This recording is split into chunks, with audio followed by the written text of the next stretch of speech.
Hello. Hello. હા બોલો. હા, હું અમદાવાદથી નાગર મહારાજ બોલું છું. બરાબર. જ્યાં સત્સંગ થતો હોય ત્યાં પ્રભુનો વાત છે. આ વાત સાચી છે? જ્યાં સત્સંગ થતો હોય ત્યાં પ્રભુનો વાસ હોય છે, તો આ વાત સાચી છે એ જાણવા માગો છો એમ? હા, એ જાણવા માગી. હા, તો સારું, ધ્યાનથી સાંભળજો. બરાબર. હવે પહેલાં એક સુખદેવ મુનિ અને નારદજી વચ્ચેનો સત્સંગ એની વાત કરીએ. બરાબર.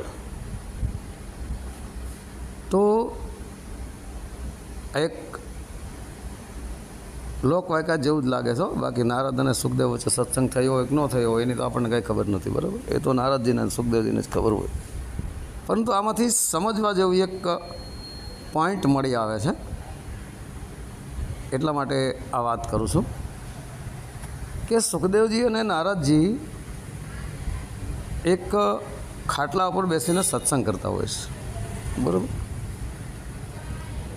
અને બે સંતો જ હોય છે. આમ તો સુખદેવ પણ એક સંત છે, નારદજી પણ એક સંત છે. નારદ.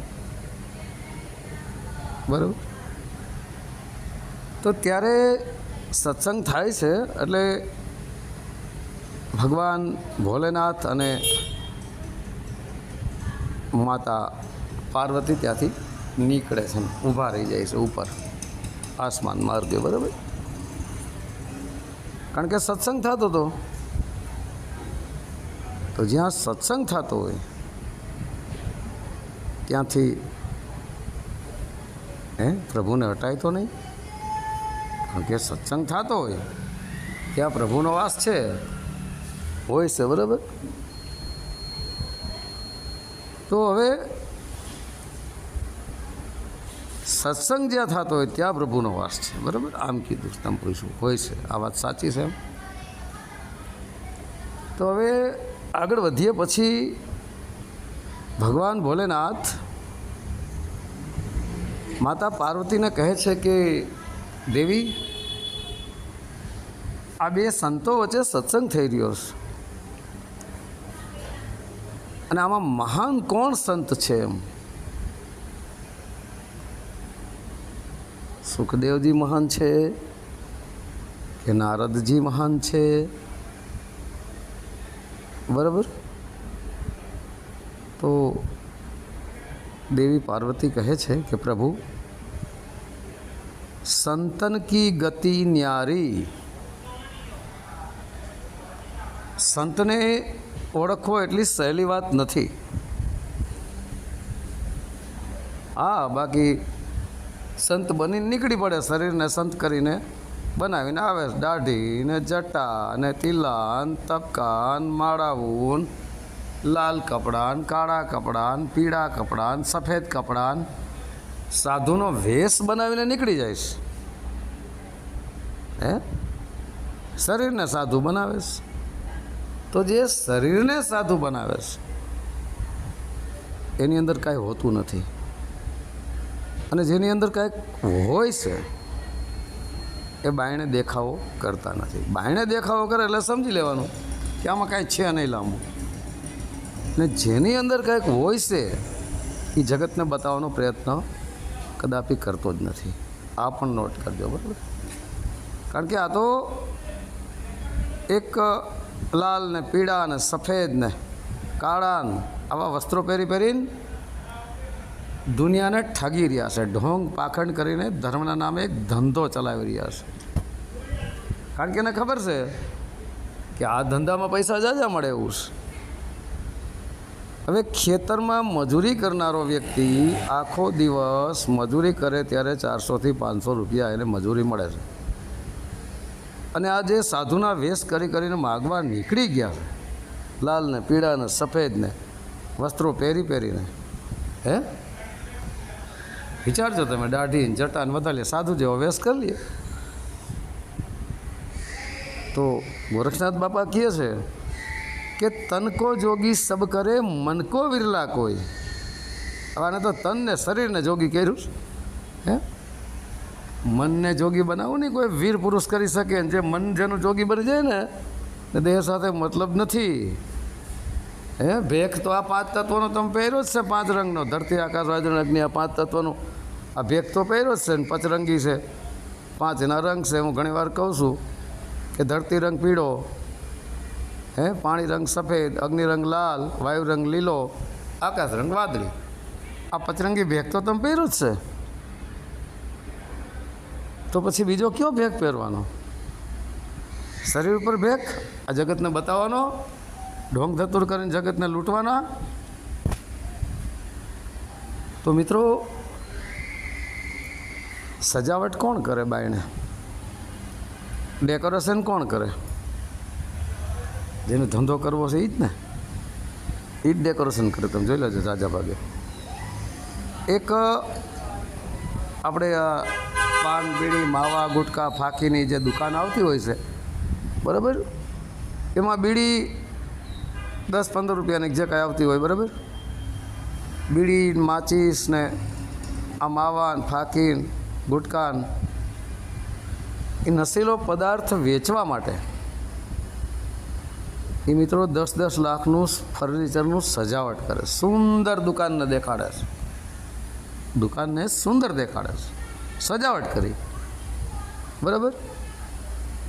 તો કારણ કે એ સજાવટ ડેકોરેશન છે, જેથી કરીને નીકળનારો વ્યક્તિ દુકાનનું ફર્સ્ટ ક્લાસ ચિત્ર જોઈ અને એને એમ થાય કે અહીંયા વસ્તુ સાચી મળશે, એટલે ત્યાં ફસાઈ જાય છે. અસલમાં નકલી જેને વસ્તુ વેચવી હોય છે એ આ બધી સજાવટ કરતા હોય છે. પણ જેને ખબર પડી જાય છે કે આ દુકાને તો નકલી માલ વેચાય છે, એટલે પછી એ ત્યાં જતો નથી. એકવાર ફસાઈ જાય કદાચ, પછી ખબર પડી જાય એટલે પછી દુકાનને બંધ કરી દે, નીકળી જાય ત્યાંથી, આગળ વધી જાય, બરાબર. તો મિત્રો, આવી રીતે આ ડેકોરેશનની દુનિયા છે. પણ જેને ખબર પડી જાય છે કે આમાં કાંઈ નથી, એ પછી એને તુરંત છોડી દે, બરાબર. જેવી રીતે માનો કે એક 80-90 વર્ષના માજી છે અને એના મોઢામાં એક પણ દાંત પણ નથી. એવા માજીને ટોપ ટીપ કપડાં પહેરાવી તમે, લાલ વસ્ત્રો ફર્સ્ટ ક્લાસ, અને લાજ કઢાવીને રોડ ઉપર ઊભા રાખી દો, એટલે હજારો માણસો એની સામે જોતા જશે કે કોઈ સુંદર સ્ત્રી છે, બરાબર. જે માયામાં હોય તો જોતા જ જવાના છે, અને માયામાં જે હોય ડેકોરેશનને જ જોવાના છે. કારણ કે માયાને જ ડેકોરેશન કરવું પડે, અને ડેકોરેશનને જોઈ ફસાય એ પણ માયામાં જ હોય. આ પણ નોટ કરજો, બરાબર. પણ જેને એ માજીનો ઘૂંઘટ અધર કરીને જોયો છે એને ખબર છે કે આના મુખમાં એ કોઈ દાંત નથી. પછી ત્યાંથી નીકળે ને તો એના સામું ન જોયો, કારણ કે એને ખબર પડી ગઈ છે કે આમાં કાંઈ છે નહીં, આ તો માજી 80-90 વર્ષ, મોટા ભાગે દાંતાય નથી. સમજવા માટે છો એમ કે આ ડેકોરેશનની દુનિયા છે એમ. એટલા માટે આ બધા અત્યારના યુગમાં ડેકોરેશન વધારે છે. બધી રીતનું ડેકોરેશનથી જ લોકોને આંજે છે. હે માનો કે એક ડેકોરેશન સજી ધજીને, સંતનો ચોલો પહેરીને, સાધુનો ચોલો પહેરીને, સાધુ સંતનો વેશ કરીને આવ્યો, બરાબર, અને હાવ ઢોંગી પાખંડી હોય, 50 લાખની ગાડી હોય, 2-4 ચમચા ભેગા હોય, ચેલિયું ચેલા હુજુરિયા વાહવાહી કરવાવાળા, બરાબર, અને આવે કોઈ પણ જગ્યામાં કે કોઈ પણ પબ્લિકની વચ્ચે, એટલે એક દરવાજો ખોલે અને મહાન મહાત્મા હોય એવો વેશ કરીને હેઠા ઉતરે, ફૂલથી વધાવતા જાય, આરતી ઉતારતા જાય, હે પછી પૂજા કરે, ઊંચા આસન ઉપર બેહાડે, એટલું જબરજસ્ત ડેકોરેશન કર્યું હોય છે ને,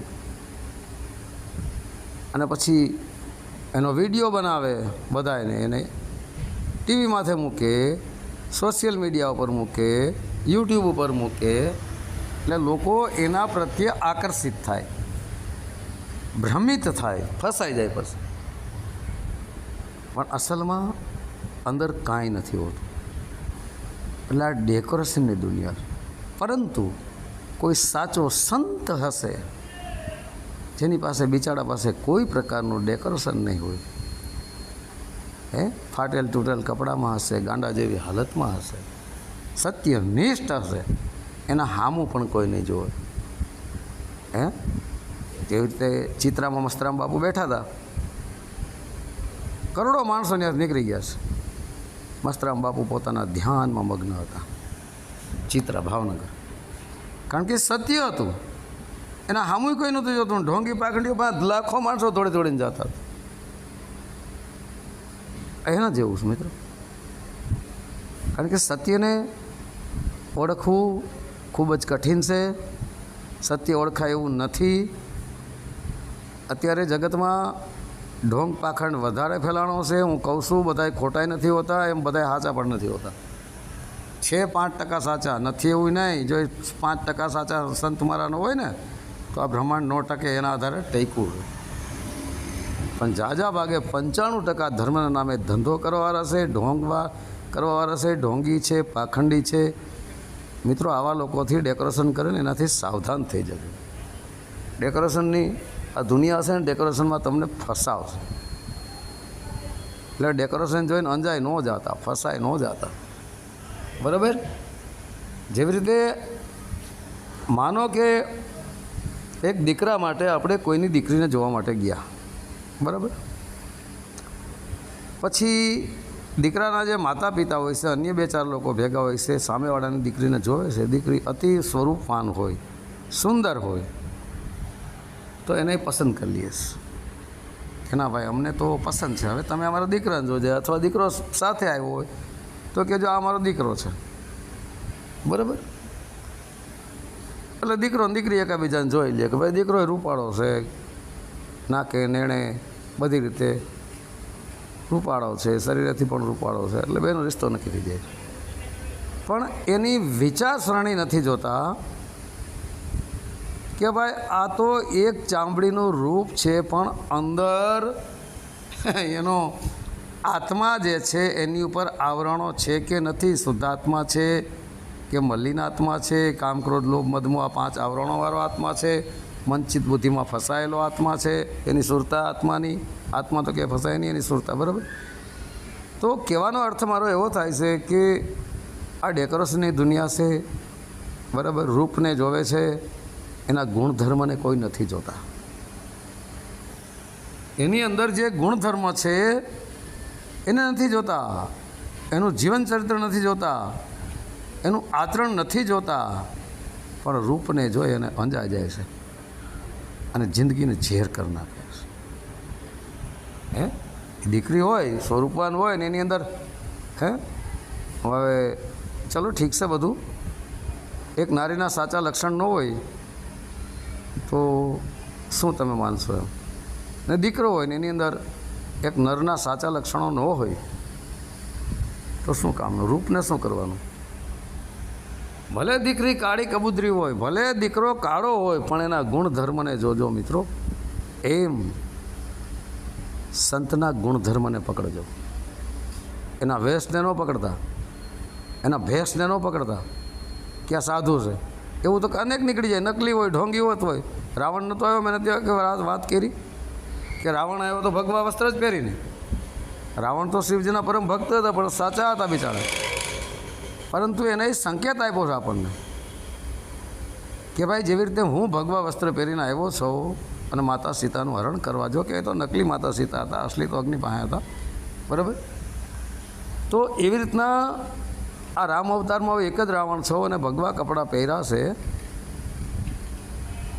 તો આગળ કળિયુગમાં તો મારા જેવા રાવણ બનીને, મારા જેવા ભગવા વસ્ત્ર પહેરીને તમારો ધન દોલતને, તમારી લક્ષ્મીને, તમારી દીકરીઓને હરણ કરવા હજારો લાખો કરોડો રાવણ આવશે, આ ધ્યાન રાખજો. એટલે રાવણ આપણને 10,000 વર્ષ પહેલાં રામ અવતારમાં સંકેત કરતા ગયા છે કે બધાય ભગવા ધારીને સંત ન સમજી લેતા. તમે સફેદ કપડાં ધારીને સંત ન પહેરી લેતા, કાળા સમજી લેતા.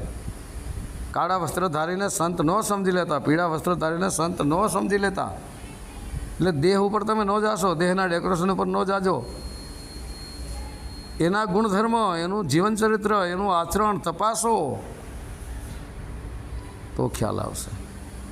બરાબર? ફસાય ન જાતા. અત્યારે ફસાવા માટે તો આ બધું જાત જાતનો બુદ્ધિનો ઉપયોગ થઈ રહ્યો છે. હું ઘણીવાર કહું છું કે 52 અક્ષરી શબ્દોની ઝાડ પાથરી મુક્તિ મોક્ષના દાણા નાખીને ફસાવી રહ્યા જગતને. અને એજન્ટો એની મેલા હોય છે ચારેય બાજુ, ચેલિયું ચેલા, અને એને મજૂરી મળતી હોય છે કે જાઓ ભોળા લોકોને જઈને ફસાવો ને આપણા વાડામાં પૂરો. એટલે આપણો ધંધો હાલે, તમને પગાર મળશે, તમારું હાલશે, મારું હાલશે, અને બધી રીતે આપણે જલસા જ કરવા. એટલે બધું ધંધા છે ધર્મના નામે. આ નોટ કરજો મિત્રો. હવે આપણે આવીએ સુખદેવ અને નારદજીના સત્સંગ પાસે. બરાબર? ત્યારે ભગવાન ભોલેનાથ પાર્વતી માતાને કહે છે કે આમાં મહાન સંત કોણ છે? ત્યારે માતા પાર્વતી કહે છે કે સંતન કી ગતિ ન્યારી પ્રભુ એમ ન જાણી શકાય. તો કે કેવી રીતે જાણો? તો કે એના માટે પરીક્ષા કરવી પડે. ત્યારે માતા પાર્વતી પરીક્ષા કરવા માટે આવે છે. બરાબર? સ્ત્રીના વેશમાં હોય છે અને નારદ અને સુખદેવની વચ્ચે ખાટલા ઉપર બેસી જાય છે વચ્ચે. બરાબર? એટલે નારદજીની નજર જાય છે કે આ પરાઈ સ્ત્રી છે અને પોતાનું શરીર સ્પર્શ થશે તો હું મહાપાપમાં મુકાઈ જાય. આવો ઊંચો અને ઉમદા વિચાર કરી અને નારદ થોડાક આગળ હટી ગયા. એટલે દેવીને ખબર પડી કે નારદજીએ મારી કાંઈક ઇજ્જત આબરૂ કરી. એટલે દેવી ફરી નારદજીની પાસે થોડાક ગયા. તો ફરી નારદજી આગળ ખસ્યા. આમ જેમ જેમ દેવી પાસે જાય નારદજી પાસે, તેમ તેમ નારદજી આગળ ખસતા ખસતા છેલ્લે ખાટલો બહુ લાંબો તો હોય નહીં, ખાટલા નીચે જ ઉતરી ગયા નારદજી. એટલે દેવી ફરી પછી સુખદેવની નજીક ગયા તો સુખદેવજી કાંઈ હટ્યા નહીં આગા. દેવી એકદમ સુખદેવની પાસે ગયા છતાં પણ સુખદેવજી હટ્યા નહીં. દેવી પાર્વતી માતાનું શરીર અને સુખદેવનું શરીર ટચ થઈ ગયું છતાં પણ સુખદેવજી હટ્યા નહીં. એટલે માતા પાર્વતી વયા ગયા ઉપર અને ભગવાનને કીધું કે પ્રભુ હું પરીક્ષા કરીને આવતી રહી. તો ભગવાને પૂછ્યું ભોલેનાથે કે દેવી કોણ મોટું છે? કે પ્રભુ બધું જાણવા છતાં મને શું કામ પૂછો છો? બરાબર? તો એને કીધું માતા પાર્વતીએ કે મહાન તો સુખદેવ છે, સંત સુખદેવજી. સુખદેવ મુનિ મહાન છે. તો કે એ કઈ રીતે મહાન? હું ઉપરથી જોઉં છું નારદજીએ તમારી કેટલી ઇજ્જત કરી, તમારું કેટલું માન રાખ્યું કે આ પોતે સ્ત્રી છે, પરાઈ સ્ત્રી છે, પરાઈ સ્ત્રીને પોતાનું શરીર સ્પર્શ થશે તો મહાપાપમાં આવી જાય, મુકાઈ જાય. આટલો ઊંચો વિચાર એનો, છતાંય તમે એને કેમ ના કહો છો? મહાન સંત સુખદેવને કહો છો? તો કે નારદજીને એવું થયું કે આ સ્ત્રી છે, સ્ત્રી જાતિ છે. બરાબર? તો આ સ્ત્રી જાતિ છે તો હું પુરુષ છું એ સાબિત થાય છે. તો અહીં સ્ત્રી અને પુરુષના ભેદભાવમાં છે નારદજી. અને સુખદેવજી જે છે એ આત્મજ્ઞાનમાં છે, એ દેહથી વિદેહ છે. સુખદેવજીને કે દેવી મારી બાજુમાં બેસે તો શું, મને ભટકાઈને બેસે તો શું, જેને શરીર સામે કોઈ સંબંધ જ નથી, શરીર ઉપર જેની દ્રષ્ટિ જ નથી, વિદેહ દ્રષ્ટિમાં છે, જેને શરીર દેખાતો જ નથી, સર્વ સમાન આત્મા એ આત્મા. બરાબર? તો દેવી પાર્વતીનો આત્મા અને સુખદેવનો આત્મા સરવાળે બે એક જ છે. જેવી રીતે ભટકાઈને બેઠા તો દેવી પાર્વતીને પણ શરીર સાથે કોઈ સંબંધ નથી, એમ સુખદેવને પણ શરીર સાથે સંબંધ નથી. બંને આત્મા જ છે. બરાબર? અને ભગવાન ભોલેનાથ પણ આત્મ સ્વરૂપ છે. અને નારદજી પણ, આ તો એક સમજવા માટેની વાત છે, નારદજી પણ આત્મ સ્વરૂપ જ છે. નારદ જે રદ જ ન થઈ શકે, જેને કોઈ રદ જ ન કરી શકે, નારદ એ નારદ જેને કોઈ રદ જ ન કરી શકે આત્મા છે. એ જ નારદજી છે. બરાબર. તો આ રીતે હવે જ્યાં નારદને સત્સંગ થતો તો નારદના સુખદેવનો એટલે ત્યાં પ્રભુની હાજરી હતી. બરાબર. ત્યાં એનો વાસ હોય એટલે વાસ થયો. બરાબર. હવે જ્યાં સત્સંગ થતો હોય ત્યાં પ્રભુનો વાસ હોય છે, આ વાત સાચી છે. બરાબર. પણ સત્સંગ થતો હોય ને ત્યાં હો, અત્યારે તમે જોજો, બધાય ખોટા નથી એમ બધાય સાચા પણ નથી. હું કહું છું કે આપણી શ્રીમદ ભાગવત કથા એટલી હાલે છે, આપણી રામકથા એટલી હાલે છે, ગીતા જ્ઞાન પણ એટલું હાલે છે, તમામ સાધુ સંતોના ભજનો પણ એટલા હાલે છે, સત્સંગો પણ એટલા હાલે છે. તો એ માણસોમાં પરિવર્તન કેમ નથી આવતું? હે, અમુકનો પાપાચાર વધી રહ્યો છે. કેમ વધી રહ્યો છે? શું કામે વધી રહ્યો છે? અને આ કથા કથિત કહેવાતા જે ઢોંગી પાખંડીઓ છે એમાં સાચા હોત છે ઘણાય, હો, ખોટા નથી બધાય. ઘણાય કથા કરનારા સાચા પણ છે ને ઘણાય કથા કરનારા જાજા ભાગે ખોટા છે. સાચા તો 5% જ છે. હવે આ જે કથા કથણીઓ કરી રહ્યા છે આ બધુંય શાસ્ત્રો, પુરાણો, વેદો, ઉપનિષદોના જ્ઞાન આપે છે, સાધુ સંતોની વાણીઓ ખોલે છે, સાધુ સંતોના ભજનો ગાય છે. કારણ કે ભજન ગાતા જાય છે, ખાલી આથે આવ્યા ને ખાલી આથે જ આવવાના છે. તો તું 2-3 લાખ રૂપિયા આ તારી ફીસ, આ તારું ચાર્જ શું કામ લેશ? ધંધો હે?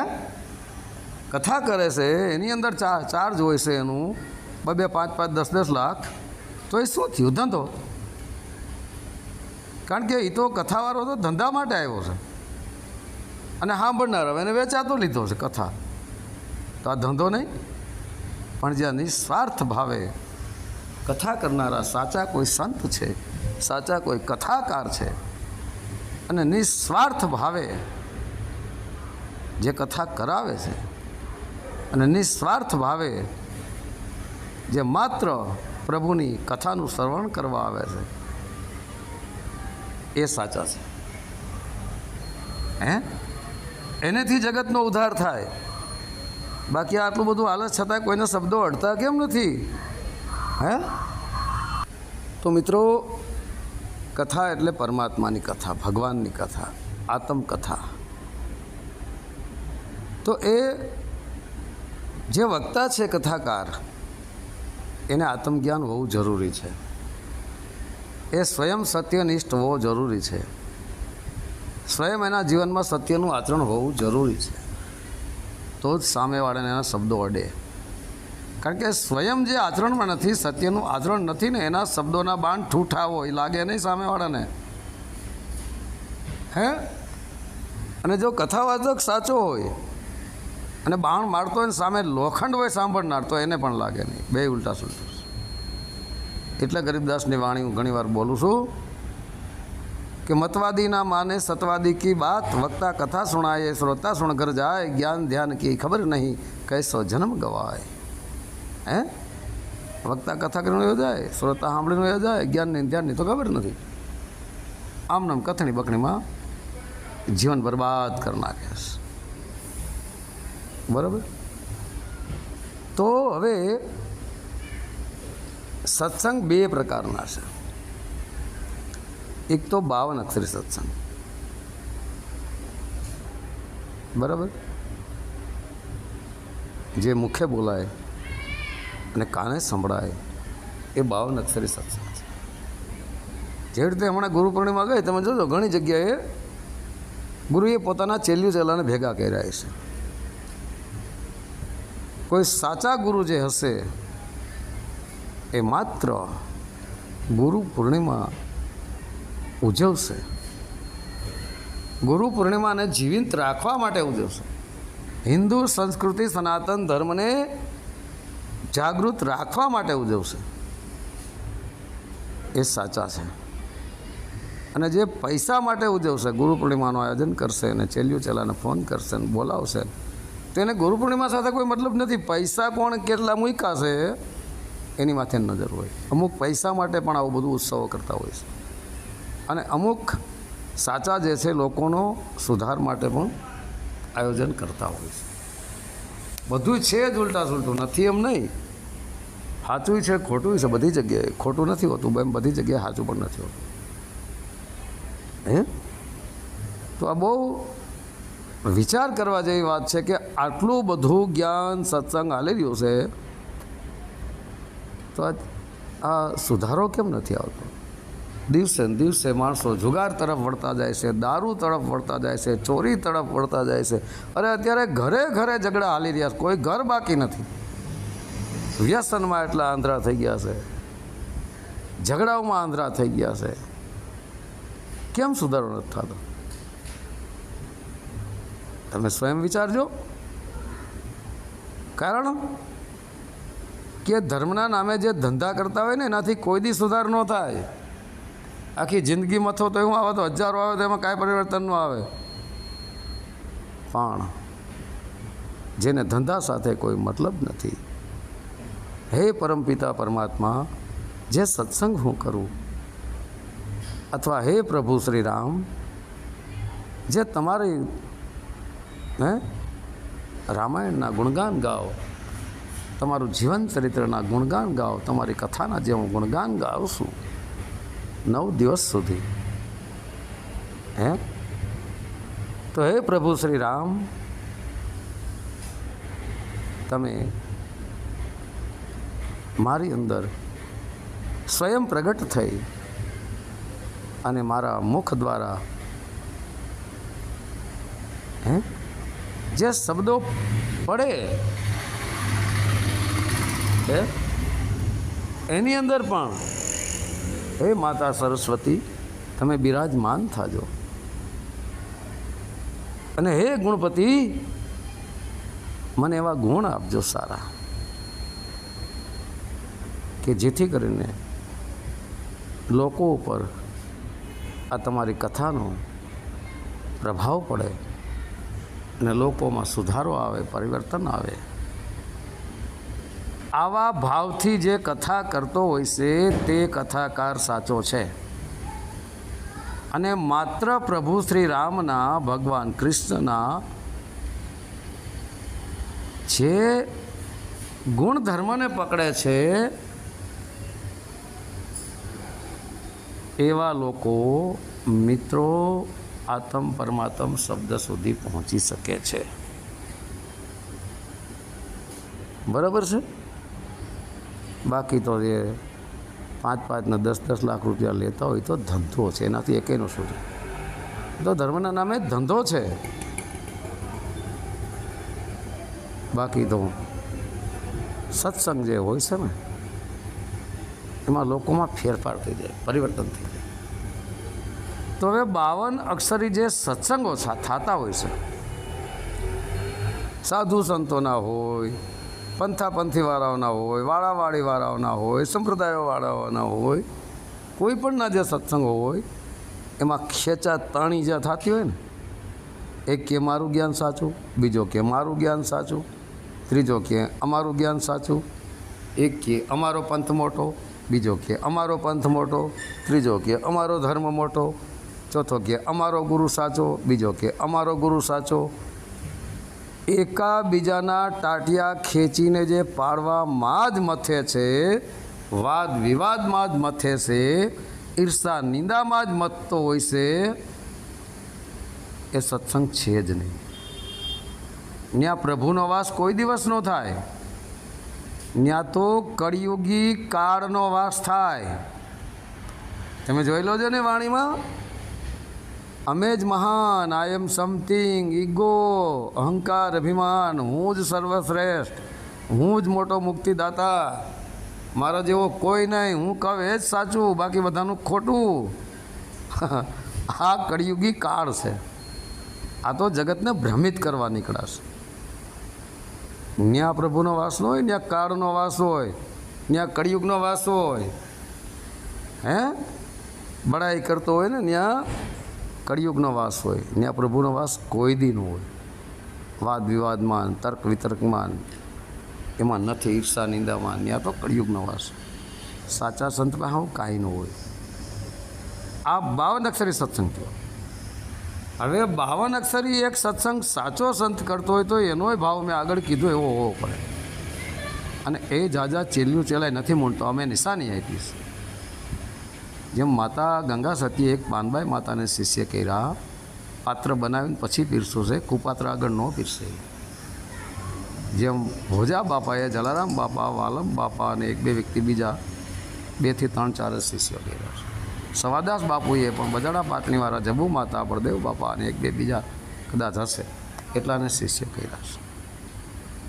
કરોડો માણસો એની પાસે આવતા જતા. શું કામ ન કર્યા? કારણ કે પાત્ર વગર સાચા ગુરુ નથી પીરસતા. એટલે ગંગા સતી માતાને કહેવું પડ્યું કે વસ્તુ જોઈને ઓરીએ પાનબાઈ, કુપાત્રને ન ઓરીએ. કુપાત્ર આગળ વસ્તુ ના વાવીએ પાનબાઈ, કુપાત્ર આગળ ન કહેવાય. હે કહે છે ને માતા એક વાણીમાં પાનબાઈ માતાને, જાણવાર જેવી આ તો અજાણ છે રે વસ્તુ,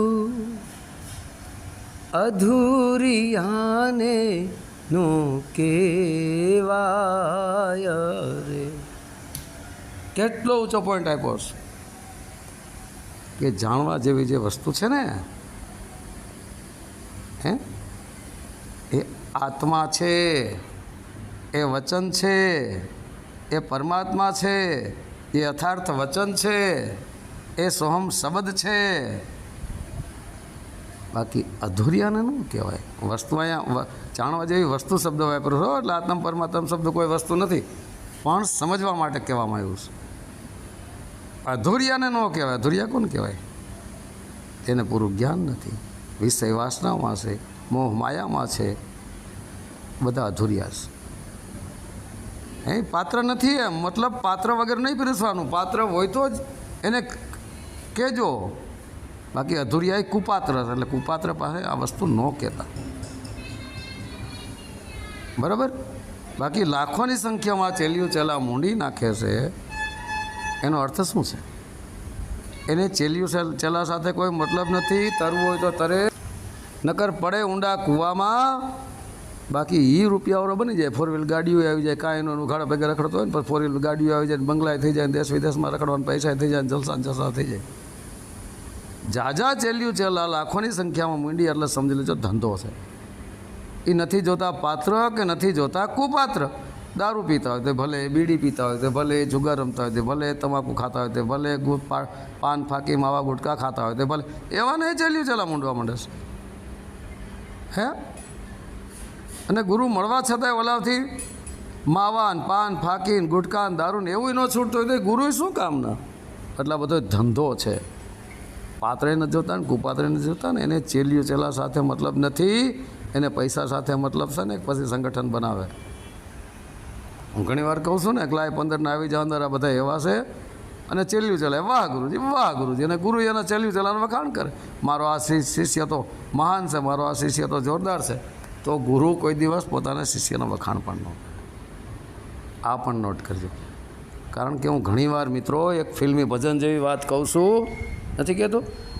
પૈસે કી પહેચાન યહાં, इंसान की कीमत कोई नहीं, बच के निकल जा इस बस्ती में, करता मोहब्बत कोई नहीं.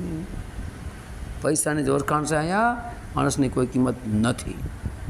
હે सबको तेरी जेब से नाता, सबको तेरी जेब से नाता, तेरी ज़रूरत कोई नहीं, बच के निकल जा इस बस्ती में, करता मोहब्बत કોઈ નહીં.